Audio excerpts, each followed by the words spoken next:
Doncs ha arribat el moment, ara explicarem tota la veritat sobre els jugadors del Barça, si salten el règim intern i no se'l salten. Per cert, que aneu veient en el decurs del programa notícies que han publicat els diferents diaris esportius del país. És a dir, no tenen per què estar justificades amb el que estem parlant aquí, però sí que intento oferir-vos un servei extra. És a dir, que no cal que us llegiu els 4 diaris esportius, ningú ho fa. Aleshores, mentre anem parlant, nosaltres, per la patilla, us deixem llegir gratis el diari, com el que llegeix de gorro també el Bareto. És un servei que oferim als espectadors de la Ronda al canal català. S'ha d'innovar, s'ha d'arriscar, i per això el primer confidencial de la nit que ha tocat mullar-te és per tu, sotsdirector de Gol, Xavi Mir. Així que endavant. A alguien se le ha caído la petaca ya, ¿eh? Sí, aquí el compañero. Es que hay mucha carne en ese pantalón. Primer confidencial. Es mucho tema. Mucha confidencia. Vinga, som-hi, que hi ha poquet temps i moltes coses a dir. Xavi Mir. No, el tema de la nit, no? Vull dir, els jugadors sempre han sortit, no descobrim res ara, no? El que passa és que l'any passat va arribar a uns extrems que eren insostenibles, no? Les situacions que es van arribar a viure a Can Barça, que es van arribar a viure moments abans de l'entrenament, inclús directius han arribat a confessar que passaven vergonya al conèixer les històries que per allà corrien. Aquest any es va voler fer taula rasa, com es diu en castellà, i imposar això del codi intern que li diuen que poder sonar molt bé, però sembla ser que els jugadors s'ho estan prenent una mica com una milonga, és a dir, feta la llei, feta la trampa.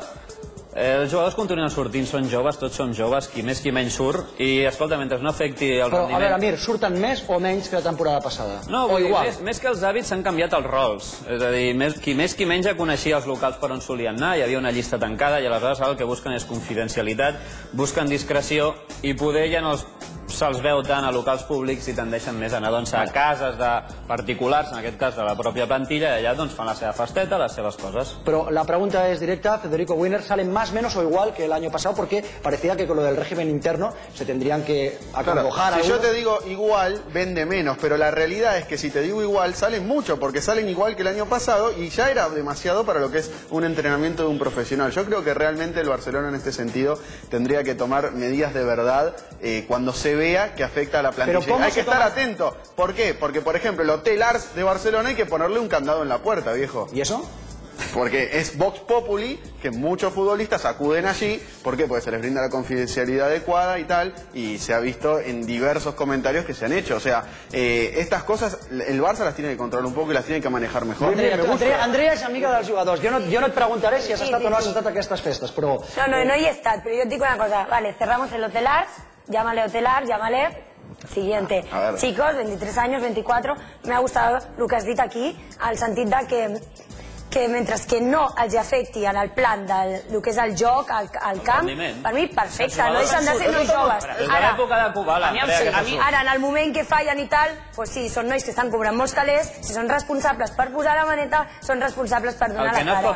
Però sortir, sortiran, no ens enganyem. Però, Andrea, les fiestas no són hasta la una, el codi intern no és a la una. Els extrems als que els va arribar l'any passat, això no es pot permetre. Primer, imatge de club, alguns individus en concret, no s'ha de tothom al mateix temps, però primer per la imatge de club i després per la pròpia imatge que desprèn aquest jugador a l'afició, que te'l pots trobar begut un dijous a la nit, havent-hi partit dissabte. Això és un professional? Això és un home que es cuida? Això és una persona que realment estima la seva professió? Això és una persona que mereix portar la samarreta del Barça? Em sorprèn el teu discurs perquè això sona a cançoneta de gent que vol desestabilitzar el Barça. S'està exagerant a sac el que ha passat. Sí que hi ha hagut, és que van haver-hi episodis producte de la falta d'autoritat de l'entrenador i dels seus ajudants. Perdona, ho va destapar la pròpia directiva, que va dir que no havien detectat el problema. Deixeu en pau els jugadors del Barça perquè surten tots. Salen del Madrid, también. Salen del Madrid. Ronaldo ha llegado 1000 veces, pero Lozano, si antes de hablar estamos aquí decíamos nombres, pero ¿por qué dices tú ahora que estamos analizando, no? Si la propia directiva, perdona, ha dicho que le ha puesto el presidente, ha hablado de un problema. Pero vamos a ver, aquí hemos prometido que hablaríamos sin pelos en la lengua, es decir, no tenemos que casarnos absolutamente con nadie. Los jugadores, pregunta directa, los jugadores del Barça y del Madrid montan fiestas incluso conjuntas en Barcelona y en Madrid. Las han montado y siguen igual, pero es que salen, perdona, pero a día de hoy, a mí lo del año pasado no me interesa. Los jugadores del Barça y los del Madrid me estás diciendo que quedan y se van de juego. Perdona, yo te digo, no, la pregunta es si las han montado en el pasado, sí. Ahora mismo no, porque el calendario obviamente no están juntos. No ha dado tiempo. El Barça, perdona, los del Barça lo hacen en casas privadas ahora, porque tienen miedo de la prensa de Madrid. Andrea, que es muy amiga de muchos jugadores del Barça, yo ya sabes que no te voy a preguntar por tu vida privada, ni si has estado ni si no has estado. Tú has dicho que ves bien que jugadores de 20 y pico años, pues que surtin sempre i quan, però com una persona que és un executiu. Però consta que a Madrid i a Barcelona, a vegades, dies, és que et dic una cosa, fan festes junts? Són rivals al camp, però són amics, són gent que es dedica al mateix, tenen la mateixa edat, tenen un tipus de vida igual, que estan amunt, avall... Per tant, sí fan aquestes festes plegats? Doncs les faran, jo no dic que les facin abans del dia del partit, però clar que les facin.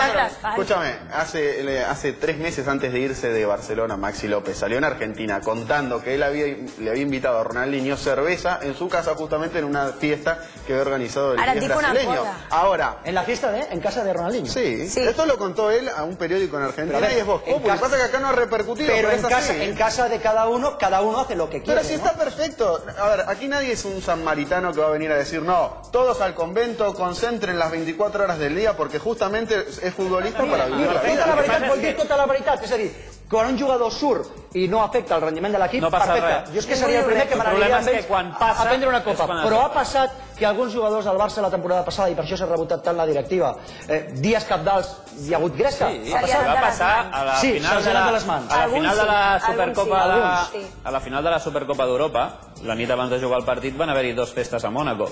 Una al propi hotel i l'altra que anava recorrent els carrers de Mònaco amb Gerard, jugador d'aquell equip, com a Cicerone. I els aficionats del Barça, que estaven desplaçats per assistir a aquella final, ho comentaven. Nos hemos encontrado tal, això ha passat. I després, el Mundialito de Clubs, què és més greu? Que facin això els jugadors, que jo, de veritat... La noche anterior, Víctor, no. No me digas, no me grave. Per això és on vaig. Què és pitjor, això o l'entrenador que ho veu i ho sap i no fa res? Totalment d'acord. És el manté en el càrrec la temporada passada. Què és el més greu? O la pròpia directiva. Perquè si a tu, com a jove que ets amb 23 anys, cobrar una pasta, tu veus que vas agafant, no hi ha problema, tu mica mica vas agafant fins a l'espatlla, tot, perquè ha faltat autoritat, perquè la persona que havia de... I jo us pregunto, com a periodistes ben informats que sou, continuen sortint, i ara us demanaré un sí o un no. És a dir, continuen sortint igual, amb la mateixa cadència que l'any passat, sí o no, de Felipe?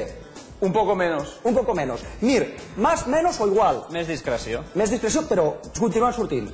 Lozano, ¿más, menos o igual? No sé si más o menos. Surten, pues com surten tots els jugadors de futbol. Federico Willer, ¿más, menos o igual? Yo ya contesté, igual. Igual. ¿Y tú qué piensas, Andrei? Con más discreción, ¿eh? De moment, no sé si perquè ha començat la Lliga, però de moment menys. De moment menys, eh? Menys, estan molt més tranquils. Sí? Doncs... És que escapi una Lliga...